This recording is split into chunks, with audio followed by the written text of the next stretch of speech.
Welcome to the Human Capital Innovations Podcast, your go-to source for personal, professional, and organizational growth and development. We hope you tune in often for all things people management, organizational development and change, organizational leadership, and social impact related. Maximize your personal and organizational potential with Human Capital Innovations Podcast.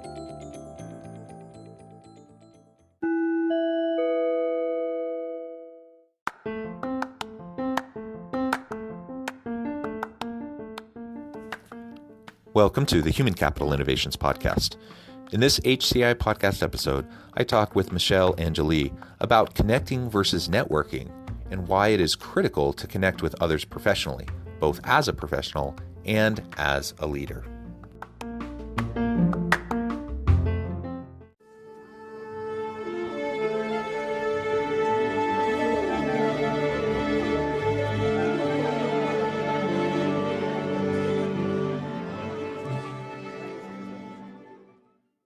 Michelle Enjoli, welcome to the Human Capital Innovations Podcast. Thank you for having me. Yeah, I am super excited to be meeting with you today. We've scheduled this and been planning on this for a long time, and we finally get the chance to have a nice chat. Today, we're going to be focusing on the distinction between connecting versus networking and why it is critical to connect with others professionally, both as a professional and as a leader. Of course, we know that so much of the success that we will have in life and in business will come through the relationships we have with other people. And so we're going to really pull that apart and talk more about that as we have this conversation today. As we get started, I wanted to share Michelle's bio with everybody. Michelle Enjoli is a bilingual international speaker and coach who motivates and teaches strategies on how to successfully connect to career opportunities for growth and development. She was a first-generation college student who was able to get her dream job before she graduated as a television producer. She has worked on and developed content for global brands in television broadcasting and marketing like Univision, Telemundo, ABC, NBC, and CBS, Mercedes-Benz USA, and Delta Airlines. In 2016, she created the first all-inclusive business resource group at Mercedes-Benz USA to connect leaders and professionals with each other for growth and development. She continued to expand on this work and created her second dream job with the launch of Connect with Michelle Enjoli. She has developed a curriculum focused on networking, personal branding, and self-esteem that helps professionals and leaders learn how to connect for professional growth. Michelle has an idea worth sharing and will become a speaker at Southampton, England's inaugural TEDx event this year. Her journey and work has been featured in Rolling Stone, Entrepreneur, Forbes, Glassdoor, and Telemundo, among other news outlets. She is featured in the book called Hispanic Stars Rising, The New Face of Power, and is currently working on her own first book. What a tremendous background. It's a pleasure to have you. Anything else you would like to share with listeners by way of your background before we launch on in? No, thank you so much. I think you covered it all. I'm excited to talk to you today. Excellent. Well, so let's start with this distinction that you make between connecting versus networking. What do you mean by that, and why do you feel like that is so important? Sure. So networking, it's interesting because what I found throughout my whole entire career is that there was never a real definition for networking, right? It was this statement or this word that was used and, in college, hey, it's very important to network, or throughout your professional career, network with others. But there hasn't been a real method that talks about that, especially for young professionals or people that are looking to pivot career-wise, right? Because typically networking usually means, being in a room with people who happen to be in your same industry, or you have the same, interests. And so it's a little easier to talk about, the things that or that you jointly have in common. But connecting, I found, is a different way that helps you essentially network, but not just within your professional circle, but without your professional circle, anywhere and everywhere that you are. Because I truly believe that today career opportunities can come from just about any resource. And so I've defined connecting as an authentic way to learn or assist someone. And basically the three main components of that definition is one, being authentic, and being who you are, and then also learning from people. So there is an opportunity to learn from everyone that you interact with, and then also assisting, which I call that, which I say that that is the most powerful part of this process, because as we can all remember, someone who's assisted us, we can remember them in a fond way. So if you have an opportunity to assist someone, whether through, you assisting them directly or providing a resource, that's an impactful way for you to really connect with someone.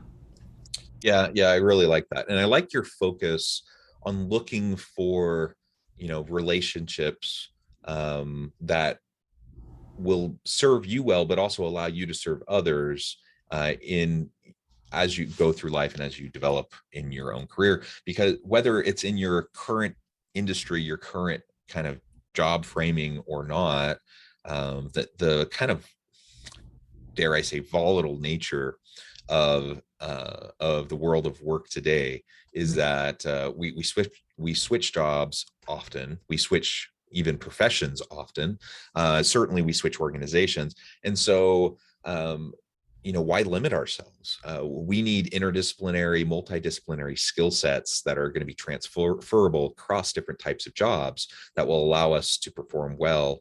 And so whatever you're doing today certainly can help you develop and grow into what you might be doing tomorrow. But you may not even be in the same field. A lot of people who listen to this podcast are in some sort of leadership role, often people managers of some sort, or even HR professionals. And you may not be in HR in 5 years from now, but you will do HR things, and the skills and competencies that have helped you be successful now will help you be successful in the future. And so if your network only consists of, for example, other HR people, how are you going to be able to make that leap and that transition to new opportunities? It's going to be way harder. So of course, like you said, connecting is networking, but networking isn't necessarily connecting. And if we can kind of broaden our net, broaden our scope, and our increase the aperture of our own kind of framing and understanding of how we are building out our career and developing ourselves, it's going to pay dividends in the future. The other thing you said that I just really want to emphasize is that whether we're networking or connecting or whatever we want to call it, the most value comes when we are genuine and when we are adding meaningful value to others. So if I'm only connecting with people on LinkedIn, for example, to grow my network, quote unquote, that in and of itself has very little value. But if I'm connecting with people and then reaching out and having a chat with them, trying to figure out what they need, how I can help them, kind of the reciprocal nature of human relationships, and just the desire that people have to reciprocate when someone is helpful to them, it will work in your benefit. Now, does that mean something's going to turn around and give you an opportunity immediately? Of course not. You're putting out seeds, and you're laying the groundwork for things that may happen, a year from now, 5 years from now, 10 years from now. But when I look back, at the opportunities I've had in my professional life over the last, however long, almost always it's things that I've done to help others, to provide value to other people. And then sometimes it's a decade or more before a new opportunity emerges because of what I did, years before. And so if we can kind of have that long-term framing of how we're looking at our career trajectory, the doors can open wide open for us to do really cool things in the future. No, definitely. I completely agree. I kind of look at it from this mindset of, and that's why I focus so much on connecting, is because from the time that we're very young, right? We're born with this like innate curiosity. Why not continue that curiosity for the rest of your life? Because that curiosity, as I mentioned, can help you learn a lot of things, connect with different people, assist others. Having that mindset for like anywhere that you may be is so helpful, and it just makes the process a bit more natural and also gratifying as well. Yeah, and I think the gratification piece is important because, if we're only focused on ourselves and immediate gratification all the time, I mean, it's certainly fine to have a healthy self-interest and focus on our own career development, right? Yeah. But if we're only focused on like immediate gratification, immediate outcomes, we're going to undermine the opportunities we have from more long-term types of relationships that we might develop. And some of the best, again, some of the best opportunities that have come to me in my life have not come immediately. They've been genuine, authentic relationships that have been developed with other professionals that over time, we develop trust, we lean on each other, and then an opportunity emerges. And I would have missed out on those opportunities had I only been focused on what am I going to get for me right now. But instead, I'm focused on, yes, what do I need? Yes, absolutely. But how can I help others? How can I develop others? And inevitably that ends up creating new channels, new opportunities. And so I guess my point is it doesn't need to be an either or. Like, you don't need to be completely selfless and run yourself ragged trying to do everything for everyone else all the time. You also don't want to be just fully, self-centered and focused only on you all the time. Having a healthy balance will allow you to have those meaningful reciprocal relationships, of accountability and trust with others. And that can then transition into those future types of career opportunities. And ultimately, I think that's what we all want. We want stability. We want opportunity. We want the chance to grow and to develop in our own lives. And what we're describing, I think, is one of the pathways to make that happen. And so often, whether I'm in the university setting talking with students who are, feeling really busy, they're juggling a lot of things, and they're early in their career, just trying to get started, it can seem so daunting. It can seem, like this idea of, me sharing the notion it took me 10 years to build these relationships that ended up paying off for opportunities. In the mind of a young student, they may think, well, why would I even bother with that? Well, you bother with that because that is the path forward with the best results in my experience.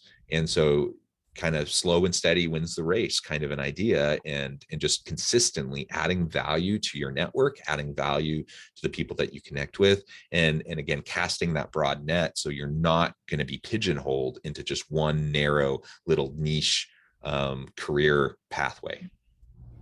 Yeah, no, definitely. I love the way you say that, a steady race, definitely. And yeah, I mean, building your networks. I tell people all the time that, and I work with a lot of young professionals, but also people that are looking to pivot career wise, right? And so they feel that they're starting from zero, and what they don't understand is that these networks, these connections that you've built over the course of your career that might be in one specific industry, they can help you and develop into different industry. Don't assume that you have to start from zero, right? Everything that you've done in your past has value. The people that you've assisted has value. I mean, in my personal life, I've helped someone who, as you mentioned, years from now has made an introduction for me or has recommended me for something that turned out to be an amazing opportunity. And this is something that developed out of me helping them years ago. So you never know the impact that you're going to make, right?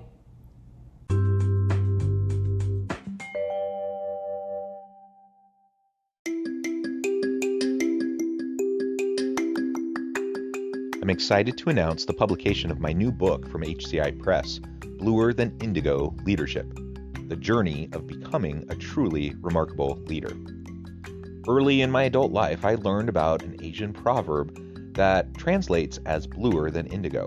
If you think about the color indigo, it is a brilliant, deep, and vibrant blue, what some would call the bluest of blues. To have something that is bluer than indigo is rare and truly remarkable.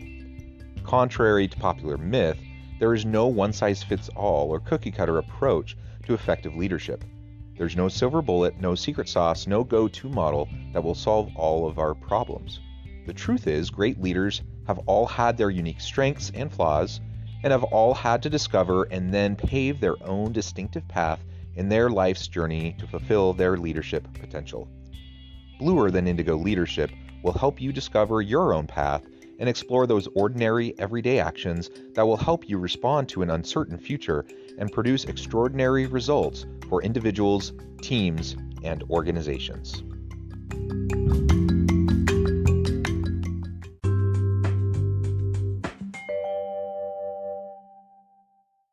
Yeah, absolutely. That impact, it's hard to know. It's hard to know. Um, I guess we kind of trust and we have faith in the goodness of other people, that, what goes around comes around. And if we put good things out there into the universe, good things will come back to us. For sure. And that's been my experience. Now, I know things, that doesn't mean everything's going to be perfect and easy. And, there will be frustrations, and sometimes you'll put energy into a particular connection and relationship and nothing will ever come of it. That happens all the time, right?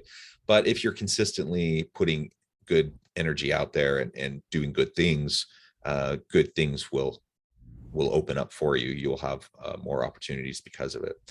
Another distinction that you make, I suppose, is we talk about the importance of networking and connecting professionally, but then you also make the distinction between me as a professional versus me as a leader doing those things. So why do you think that's an important distinction to make, and why is it critical that we do both?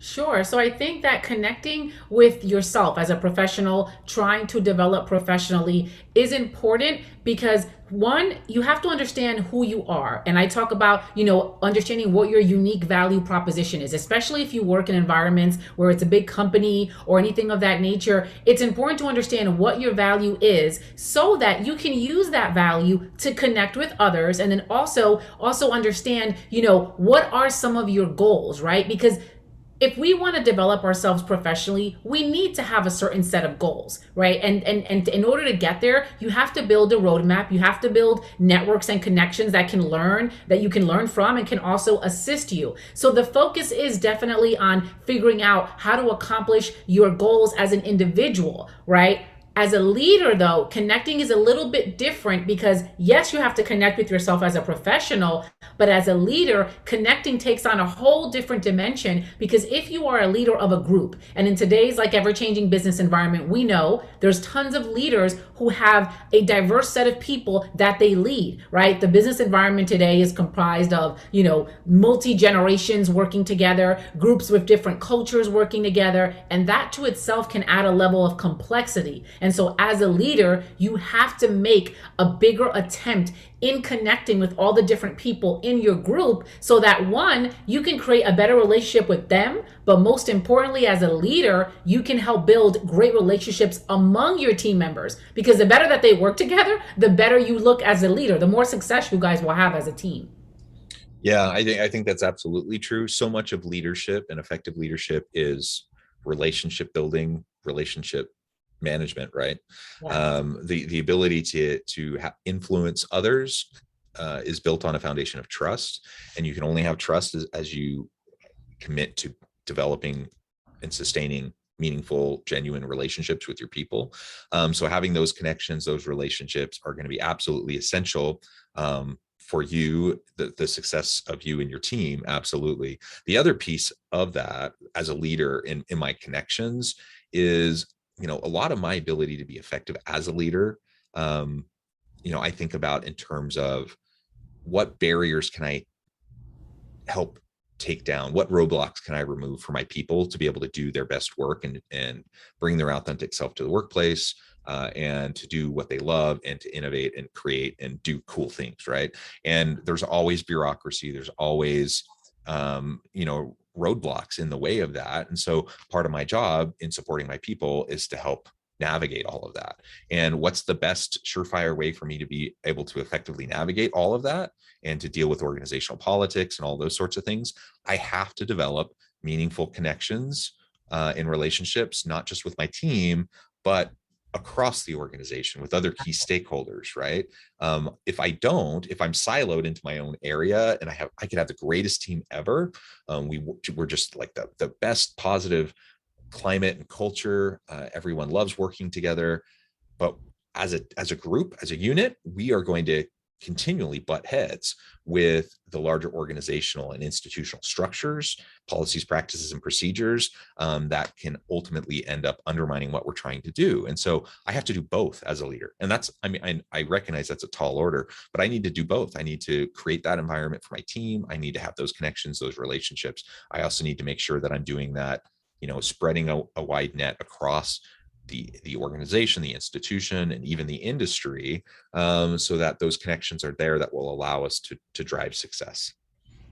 Definitely. I completely agree. Yeah, it's extremely, extremely important. And that's why one of the reasons I look at connecting as not so much as a thing, right? Like networking sometimes is especially like when you're in college or you're a young professional, it's almost viewed upon as like a job. It's a specific thing. And I want to you go to a networking event, right? Yes, like exactly. Activity. Exactly. And so I tell people, take that notion away and think about it as something that's a part of you, right? Be who you are. And you could be in line getting coffee at Starbucks. It could be anywhere that you are, because I've connected online waiting for my at the cleaners, right? Waiting for my clothes to arrive. Connecting is something that we can do any and everywhere. And so when you look at it that way, it becomes easier for you and much more natural to do when you are in settings that it does require you to do that like officially. But I think it's something that we need to practice in our lives, personally and professionally, every single day at all times.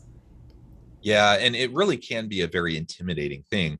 And if we think about these big networking events, all of a sudden they get built up in our head and they feel that the stakes feel very high, don't they? Because like my future career, my future opportunities as a student is going to be largely determined on my effectiveness at this networking event. And so now I get anxious and I have the anxiety and all that. What I hear you saying is you shift that mentality. You see individual networking events as part of a larger kind of structured conversation around these professional connections, and it lowers the stakes, which will allow you to be more comfortable, which will allow you to be more genuine and authentic, which will allow you to connect with people better. And I'm an introvert, so it's not if I go to like a networking event, that's not where I'm going to shine, because I don't like the mingle. It's stressful to me. I'll do it if I need to, but it's not really what I would prefer.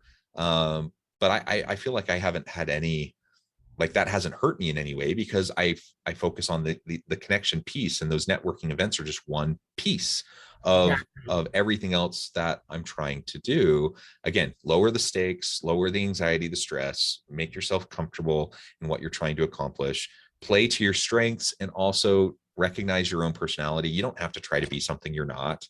Exactly. And if you do that, yeah, you'll have the opportunities, and it may show up when you're in line at the store. It may show up, when you're in the elevator, whatever. Ultimately, those types of opportunities, if you're looking for them, will emerge, and then you'll have a chance to add value to others and to leverage those opportunities that might come from it. Yeah, no, for sure. I mean, I talk about this all the time where, some of the most meaningful connections that I've made throughout my career has never been at a networking event, right? It has always been through, again, in line at a coffee shop, or me proactively reaching out to someone because I want to learn a little bit about them, or I have a resource that can help them. Those are when the real meaningful interactions and connections happen. I mean, networking events, I almost feel like we should rephrase them and remove the word networking from them and just kind of create it could be an event where people get together. But yeah, the word networking is just a big source of anxiety for a lot of people. And that's where I want to take that stigma away from it and focus on what you mentioned earlier, being who you are and doing it where you feel comfortable and how you feel comfortable doing it. And I think it's also worth noting that we are social animals. So even though I'm an introvert, and I say I'm an introvert, but clearly, it's kind of a continuum. And in certain contexts, I can be more extroverted. Other contexts, I'm more introverted. And it's a continuum. It's not like a dichotomy, right? So throwing that caveat out there, but I'll say overall, I lean introverted. And so even though that's the case, I'm still a human being. I need and desire and crave connection and community, and we're social animals. We need those opportunities to connect in meaningful ways.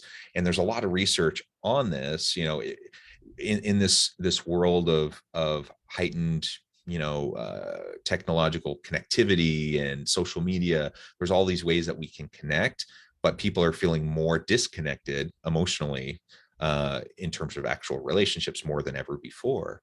And so what we're looking for, again, is not just, don't like grow your LinkedIn network just to say you have a certain number. That doesn't really do anything or mean anything. But actually have these meaningful relationships. I actually like to think about it in terms of my personal advisory board. This isn't like an official title I give to anybody. I don't tell them you were on my personal advisory board. But over time, I know that I have people I can rely on to run things by them, to ask their perspective. And likewise, they can do the same with me.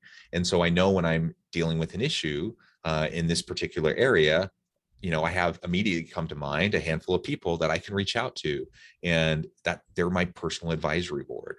That has been something I've developed over time, and I really rely on. And again, the human notion of us just being social animals and needing those types of connections, it's real. We need to focus on that, and we can't be so isolated into just going through the daily grind of everything that we need to do and accomplish to be able to be effective at our work.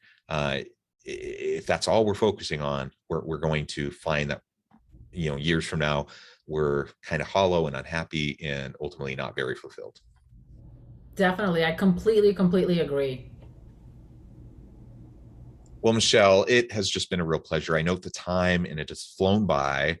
We're getting close to the end of our time together. But before we close today, I wanted to give you a chance to share with listeners how they can get connected with you, find out more about your work, and then give us the final word on the topic for today. Sure. So if you want to reach out to me, I am definitely active on LinkedIn under Michelle Enjoli Beato. I am also on Instagram as well, and then also on my website, www.michelleanjoli.com. And so, the topic of the day, we talked a lot about connection, and the overall thing that I want to, leave with you is this idea of removing yourself from the word networking and really taking time to, one, connect with yourself first, connect with, who you are, be authentic, decide on what your goals are, and then formulate a plan if you don't know how to do so already, to branch out, connect with different people, practice in line getting coffee, practice wherever you are, genuinely trying to get to know people, either learning from them if there is an interest or helping them if you can. And if you follow that 3-step formula, you'll definitely find your way to having success with making connections with others. Perfect. Thank you so much, Michelle. It has just been a real pleasure. I encourage listeners to reach out, to get connected, find out more about what Michelle and her team can do for you. And as always, I hope everyone can stay healthy and safe, that you can find meaning and purpose at work each and every day. And I hope you all have a great week.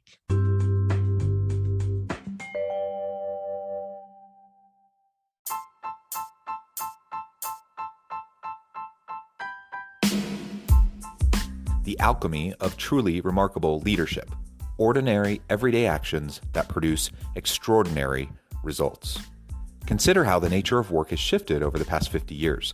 With increased globalization, rapid technological advancement, and the shift in economic composition, the average job of today looks very different than the average job of 50 years ago. What will the jobs and organizations of tomorrow look like? Moreover, what does this all mean for organizational leaders? What are the core competencies and capabilities of organizations and their leadership that are prepared for continued disruption and geopolitical and socioeconomic shifts? Regardless of what the future holds, increasingly, leaders need to be socially minded, data-driven, decisive, champions of talent, and disruptors of the traditional notions of leadership, teams, organizations, and work. The alchemy of truly remarkable leadership will help you to explore your own leadership competencies and capabilities and consider ways to apply and implement them into your workplace and personal life.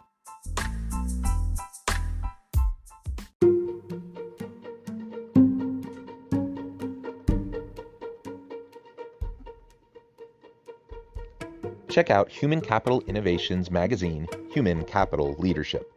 Human Capital Leadership is a free, interactive e-magazine with the mission to help individuals, leaders, and organizations find innovative approaches to maximize their human capital potential. We publish issues quarterly in August, November, February, and May. Take a look at the latest issue and let us know what you think.